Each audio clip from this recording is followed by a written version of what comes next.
Este hombre era justo y piadoso,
Dios noche y día en ayuno y oraciones. Esta se presentó en aquella misma hora y alababa a Dios y hablaba de niño a todos los que esperaban la redención en Jerusalén. Así que cumplieron todas las cosas según la ley del Señor y volvieron a Galilea, a su ciudad de Nazaret. El niño crecía y se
ya podía estar cerca incluso de su marido, porque ya no estaba en la iglesia.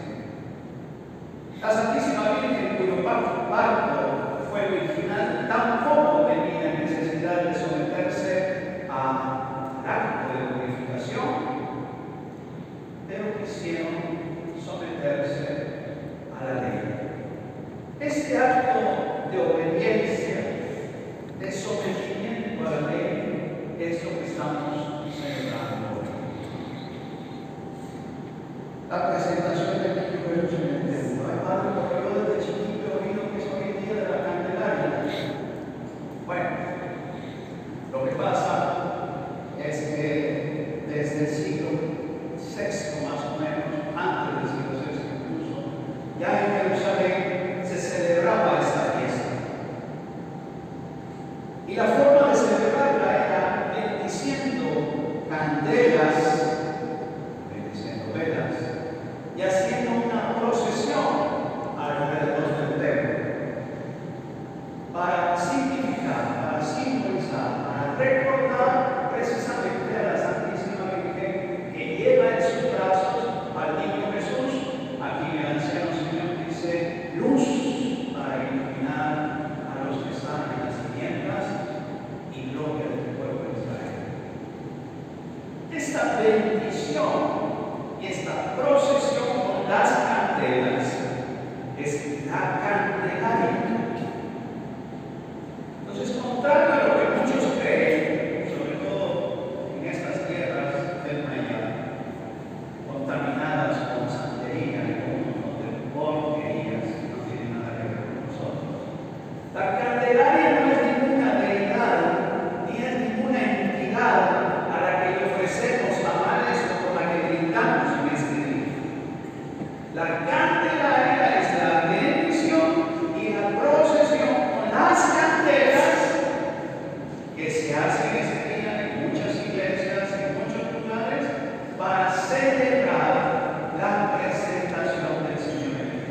Nosotros mismos, al terminar la divina liturgia, vamos a bendecir candelas y vamos a hacer una procesión alrededor acá, dentro del templo, cantando esa preciosa obra novena de la fiesta de hoy, para celebrar la presentación y la entrada del niño Jesús en el templo.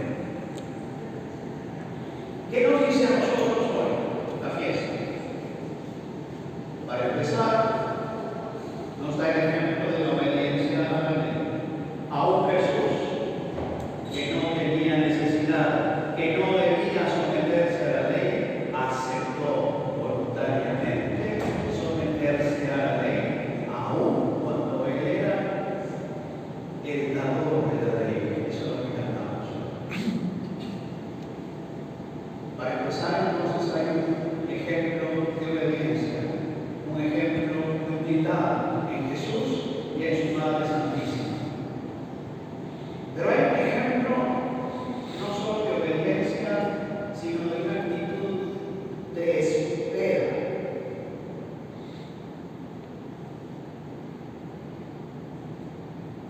La Navidad de la Epifanía dijimos que eran fiestas de luz, fiestas de revelación, fiestas de manifestación. Hoy el Señor se manifiesta y es reconocido por dos personas en el templo. Había mucha gente seguramente en el templo ese día, pero hubo dos personas que lo reconocieron: el justo anciano Simeón y la profetisa Ana. De los dos hay una característica, y dice: estaban en el templo y aguardaban, esperaban, estaban pendientes, estaban esperando la llegada del Señor. No me quiero alargar mucho, pero necesito contarles eso. Hay una tradición antiquísima con respecto a San Simeón. Se dice que San Simeón era uno de los sabios que participaron en la redacción de la Biblia en griego, la Biblia que nosotros